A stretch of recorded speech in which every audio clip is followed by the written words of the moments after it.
today, I was like, I was thinking because, okay, so I had an interview this morning, and one of the questions was like, what do you think about like vibe coding as part of the future of coding? And like, I have pretty complicated feelings about this. I think everyone does. Listen, you can say like, oh, I just don't use it. I never ever would. But the fact is, at this point, most people do. Most people are, right? And you kind of also have to. I have strong feelings about this. If you work in this space, you are gonna have to use some AI tooling. You just are, if only because they're gonna make you do it. Like, it's gonna be mandated by your bosses, even if it slows you down, even if it doesn't help you, right? And so I think it's really interesting as a question. Managers love AI, right? Because they don't understand what it costs you long term. And I think well beyond the costs long term for any given company, what AI means to me is kind of the fall about this space that I've always loved. The reason why AI is really good at programming is not just because programming is something pretty logical and formulaic. It's also because it's extremely well documented. The reason why AI is so good at coding is that we trained it to be. There is so much information on the internet about exactly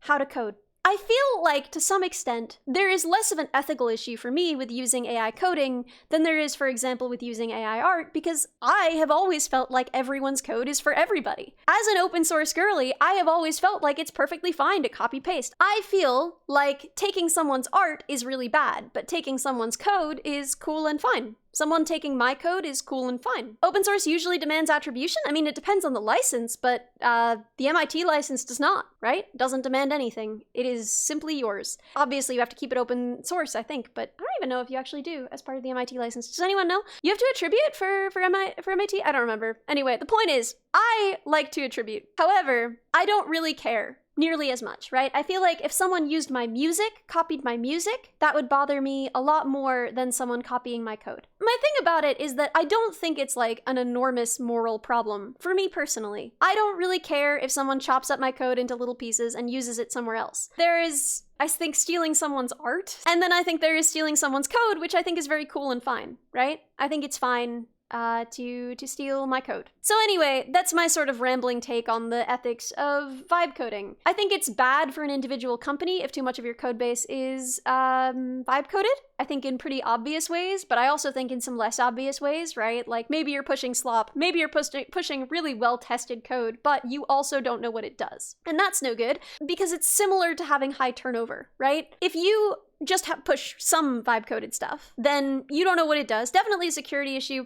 Yes and no. There are places where it's more of a security issue. There are places where it couldn't really possibly be a security issue. So it depends. My issue with it is that it's very similar to having high turnover at your company. You're just gonna have a bunch of stuff, you don't know what it does. Not even tech debt, although there is significant tech debt involved. But it's just similar to having like, oh, some guy wrote that and then he left, is the same as like, oh, an agent wrote that, right? Obviously, the penalties for having it at a company are obvious. But I feel like the penalties for having it for our industry are really terrible. Like, if you look at how many contributions there are to all of our incredible platforms where people ask questions and offer answers. No, vibe coding causes a lot of tech debt. I literally said it also causes a lot of tech debt, but my biggest issue with it, because I assume that most people doing it, most people pushing it, there is code review involved. I assume that it is mostly decent enough code to get merged if you work at a place with any kind of standards. However, you don't know how it works, and that is the big problem with it, right?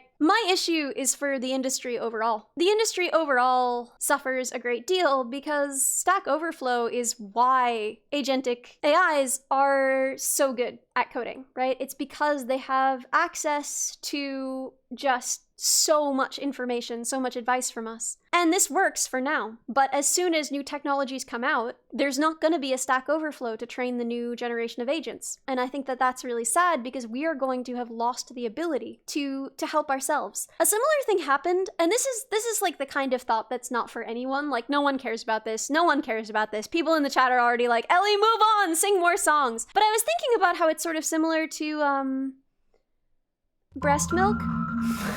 Bear with me.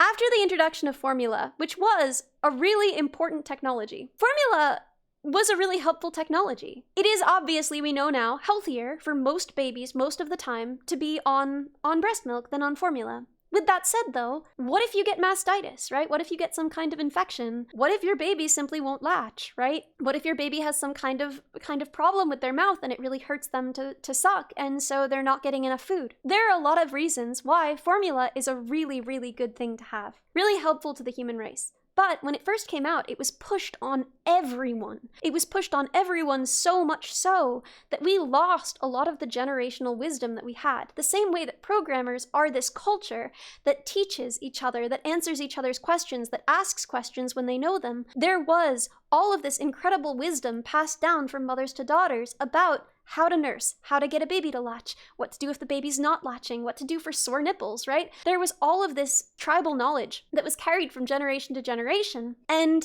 when it was lost, even just for one generation, it only took one— that was Duolingo telling me to practice my French so I can get a hot French boy from the government. Anyway, we can write though? They could also write! Do you think that women couldn't write in the 60s and 70s? Do you think that women didn't write in the 60s and 70s?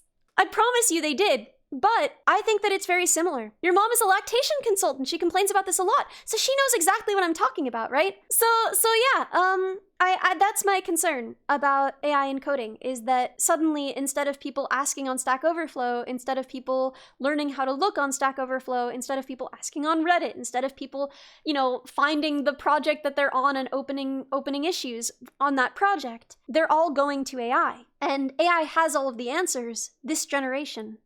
But when we run out, you were not aware of the profession of lactation consultant until now. Yeah, there's a surprising amount of complexity that goes into feeding a baby with your body. It's surprisingly complex. And there were all of these networks of people who would share breast milk, who would sell breast milk, who would donate breast milk, so that if you had some health issue where you couldn't give milk, your baby wouldn't starve. But then once formula was available, we lost all of that wisdom and all of that infrastructure. And that's how I feel. Wet nurses, yes, but that was like a profession and it was still mostly gone by the time there was formula available. Not entirely gone, but mostly gone, right? So yeah, that's kind of this thing where, like, right now we have this cultural wisdom and this cultural expectation, and it can be wiped out by a motivated company in just one generation, and then we forget how to build it, we forget how to do it, and these things become more powerful with greater adoption, and we cannot let companies take them away from us, right? The networks that we have, the wisdom that we pass down,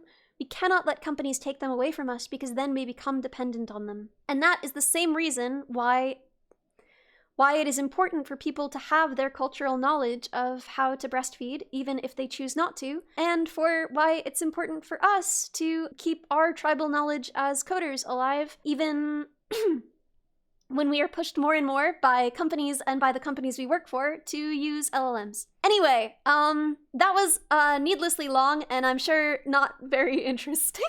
I must say so idle. Instructions unclear, begin breast coding. Oh my god, that's horrible. That's the most awful thing anyone's ever said in my chat. Banned on principle. How did we get from vibe coding to baby formula? I don't know, man. I was on a lot of stimulants this morning. My meds were kicking in. I drank a lot of coffee. There was just a lot happening in my body, and I was just like, I'm so locked in right now on this thought. Yeah, so I'm not gonna get that job because I think I talked for like 10 minutes about breast milk. It's fine though, it's fine. I have a job, it's a good job. Honestly, this job pays more than that job would have. I just want better hours so that I can stream more, dude. I talked about breast milk in the interview. Unfortunately, yes. Listen, man, I don't know. It's one less technical to do, okay? Okay, it's one less technical interview to worry about. If otherwise, I would have had to prep my Rust, and I haven't written Rust in like 2 years. So, you know what? I saved myself a lot of work by talking about breast milk in that interview.